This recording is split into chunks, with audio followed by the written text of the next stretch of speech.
Host, आपका स्वागत है। मैं आपका रिवाइवल सिस्टम दिल से आपका स्वागत करता है। क्या रिवाइवल सिस्टम? इसका क्या मतलब है और मैं अभी कहाँ हूँ? इसका मतलब मैं आपको समझाता हूँ। दरअसल आपके मर जाने के कारण हमने यह डिटेक्ट किया है कि आपकी ज़िंदगी में कुछ भी अच्छा नहीं हुआ। अगर मैं सीधी भाषा में कहूँ तो आपकी ज़िंदगी बहुत ही झंड थी। आपकी खुद की प्रेमिका ने आपको धोखा दे दिया। इससे बेकार जिंदगी मैंने नहीं देखी। सिस्टम ने उपहास किया। वही सिस्टम की बात से करफट बौखला गया। क्या तुम मेरा मजाक उड़ाना चाहते हो? होस्ट, हमें माफ़ करें, लेकिन आप खुद ही एक मजाक हो। तेरी तो चलो, मैं आपको सीधा सा मतलब समझाता हूँ। हमने आपको चुना है ताकि आप अपनी तरह के लोग जिनकी ज़िंदगी बिल्कुल भी ठीक नहीं चल रही है उसे ठीक करें। इसके लिए आपको अलग अलग दुनिया में भेजा जाएगा। जैसा कि मेरा नाम है रिवाइवल सिस्टम, मैं आपको अलग अलग दुनियाओं में भेजूँगा जहाँ आपको अलग अलग भूमिकाएँ निभानी होंगी। इससे आपको मिशन पॉइंट्स मिलेंगे और इन पॉइंट्स से आप भविष्य में कुछ भी कर सकते हैं। अगर आप चाहें तो इसे आप अपनी ताकत में बदल सकते हैं और इस दुनिया पर राज कर सकते हैं, या आप इसे दौलत में बदल सकते हैं और दुनिया के सबसे ज़्यादा पैसे वाले आदमी बन सकते हैं, या चाहें तो इन्हें हैंडसमनेस में बदल सकते हैं। इससे आप दुनिया के सबसे हैंडसम आदमी बन जाएं। यह आप पर निर्भर करता है कि आप इन्हें किस तरह खर्च करना चाहते हैं, लेकिन खर्च करने के लिए आपके पास पॉइंट्स का होना बहुत ज़रूरी है। और पॉइंट्स कमाने के लिए आपको अलग अलग दुनियाओं में जाकर अलग अलग मिशंस पूरे करने होंगे। मुझे लगता है कि इतना काफ़ी है और आप अब समझ गए होंगे। तो क्या आप इस चीज़ के लिए तैयार हैं? क्या मुझे अलग अलग दुनिया में भेजा जाएगा?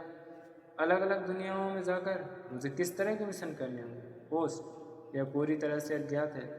आपको मिशन सिस्टम द्वारा दिए जाएंगे। यह कैसे भी हो सकते हैं। हो सकता है आपको अलग अलग दुनियाओं में जाकर किसी कुत्ते की जान बचाना हो, या किसी बहुत बड़ी खतरनाक चीज़ से सामना करना हो, या किसी की मदद करनी हो, या उस दुनिया का राजा बनना हो। क्या सिस्टम, तुम पागल हो चुके हो? तुम कह रहे हो कि मुझे कुछ भी रैंडम काम करने के लिए भेज दिया जाएगा? हाँ, आप बिल्कुल सही है। अच्छा, तो क्या रैंडमनेस की कोई लिमिट है? नहीं, इस बात की कोई लिमिट नहीं है। हो सकता है आपको एक अलग दुनिया में इसलिए भेजा जाए क्योंकि आपको एक मच्छर को मारना होगा। इस बात से तो करपट बहुत ज़्यादा गुस्सा हो गया। पागल सिस्टम, तुम जो कह रहे हो तुम्हें उनके बारे में पता भी है? होस्ट, मैं जानता हूँ मैं क्या कह रहा हूँ, लेकिन यह पूरी तरह से रैंडम है। इसे मैं डिसाइड नहीं कर सकता आपको किस चीज़ के लिए किस दुनिया में भेजा जाए। क्या मैं इसे मना कर सकता हूँ? ज़रूर होस्ट, आप इसे मना कर सकते हैं। कम से कम यह हो सकता है। होस्ट, प्लीज़ हमारी पूरी बात सुने। अगर आप मना करते हैं तो हमें आपको पूरी तरह से मिटाना होगा, जिसका मतलब यह है कि आप फिर से पुनर्जन्म नहीं ले सकते। यह हमारी पॉलिसी का रूल है। मैं सिस्टम तुम्हें खत्म कर दूंगा। चलो ठीक है, मैं तैयार हूँ। अब मुझे बताओ, मैं अभी कहाँ हूँ? आप अभी आर्यन की बॉडी में हैं, जो एक हाई स्कूल स्टूडेंट है। वह हमेशा क्लास में फर्स्ट आता है। उसका रंग उसके नाम के अनुसार ही सुंदर है। वह स्कूल में बहुत मशहूर है। मूल रूप से वह बहुत सुंदर और होशियार था, लेकिन उसकी बचपन की एक प्रेमिका थी और वह उसे बहुत पसंद करता था। पर वह उसे पसंद नहीं करती थी। लेकिन उसकी ज़िंदगी में सुमित नाम के लड़के ने दखलंदाजी की। सुमित और उसकी बचपन की प्रेमिका के बीच बहुत ही संदिग्ध संबंध थे। हालांकि जिस क्षण से सुमित आर्यन की प्रेमिका जानवी की जिंदगी में आया, जानवी ने आर्यन पर ध्यान नहीं दिया और कहा कि वह हमेशा से उसे एक भाई के रूप में मानती थी। यह आर्यन की जिंदगी का सबसे बड़ा दुख था।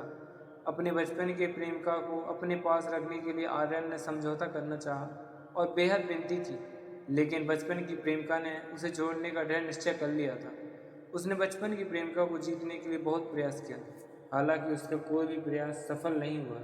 वह लड़की सुमित को इतना प्यार करने लगी कि एक दिन सुमित के कहने पर जानवी ने खुद को आर्यन की बचपन की प्रेमिका के रूप में एक पुराने शिक्षण भवन में आमंत्रित किया, जिसके बाद दोनों ने मिलकर उसे कक्षा में बंद कर दिया। यह उसके लिए किसी सदमे से बड़ा नहीं था।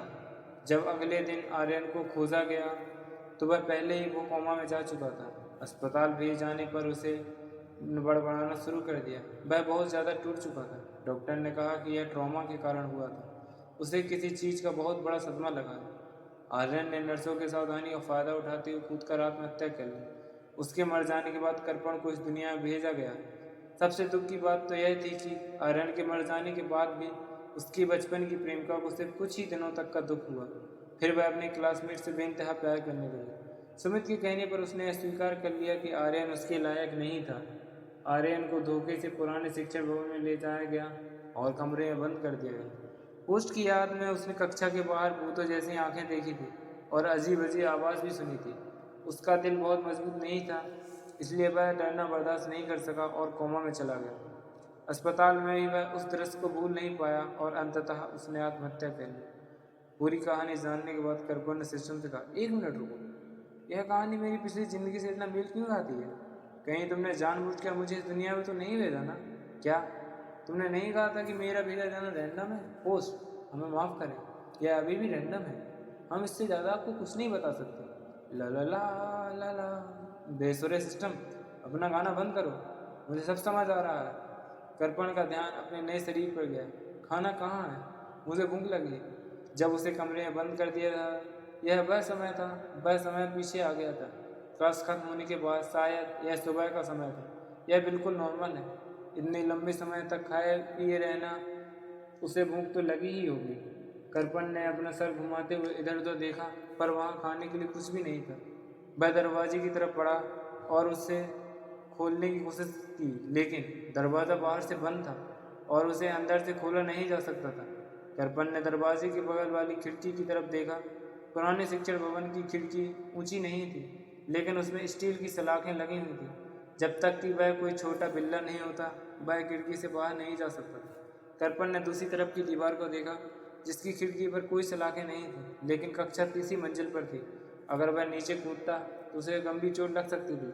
सिस्टम, क्या तुमने नहीं कहा था कि तुम्हारे पास से कुछ भी खरीद सकता हूँ? तो क्या मेरे इस्तेमाल के लिए कोई औजार नहीं है? कर्पण ने थके हुए चेहरे के साथ झुककर पूछा। माफ़ करें, आपके पास अभी बिल्कुल भी पॉइंट्स नहीं है। जैसा कि मैंने आपको कहा था, जब आप मिशन पूरी करेंगे तब आपको पॉइंट्स मिलेंगे, और अभी आपके पास 0 पॉइंट्स हैं। यहाँ तक कि आपके पास सिस्टम की सुविधा उठाने का कोई भी मौका नहीं है। आपको कोई औजार उपलब्ध नहीं कराया जा सकता।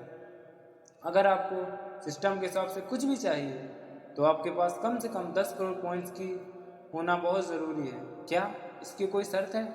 मुझे पहले इसके बारे में क्यों नहीं बताया गया? कर्पण ने उलझे ने पूछा। तुम बहुत झूठे हो, कर्पण मन ही मन चिल्लाया। शायद मेरे साथ धोखा हुआ है। मैं क्या करूं? पहले तुमने कहा था कि मैं तुम्हारे पास से कुछ भी खरीद सकता हूं, लेकिन अब मुझे बताया गया है कि स्टोर खोलने के लिए मुझे 10 करोड़ पॉइंट्स की ज़रूरत है। मेरे पास अभी तक 3 ही हैं, जो कि तुमने मुझे चेकिंग के लिए दिए थे। वह इससे क्या कर सकता है? जब तक मुझे 10 करोड़ पॉइंट्स मिलेंगे, तब तक शायद चीज़ें पहले ही सुलझ चुकी होंगी। किस मूर्ख ने इस घटिया सिस्टम का आविष्कार किया? मैं इसकी शिकायत करूंगा। पोस्ट, अगर आप शिकायत करना चाहते हैं तो कृपया शिकायत लिखें। यह कम से कम 10,000 शब्दों से कम की नहीं होनी चाहिए। मैं आपकी शिकायत का निवारण करने की कोशिश करूंगा। यह कैसा सिस्टम है? 10,000 शब्द? तुम मर क्यों नहीं जाते? क्या तुम जानते भी हो कि मेरे लिए अभी एक शब्द लिखना कितना कठिन है? बेशक, इसे रहने दो, मुझे तुम्हारे उपकार की कोई ज़रूरत नहीं है। उसने अपनी आस्तीन ऊपर चढ़ाते हुए कहा और नीचे उतरने के लिए तैयार हो गया। वह वैसे तो लड़ाई में उतना अच्छा नहीं था, लेकिन उसने थोड़ा बहुत मार्शल आर्ट सीखा हुआ था, इसलिए भले ही वह अभी कमज़ोर था, लेकिन नीचे उतरने के लिए प्रयास कर सकता था। उसके लिए यह कोई बड़ी समस्या नहीं होनी चाहिए। उसने देखा था कि उसके क्लासमेट कैसे क्लास से बंक लेने के लिए खिड़कियों से नीचे कूद जाते थे, और यदि वह मर भी गया तो इससे फ़र्क नहीं पड़ेगा।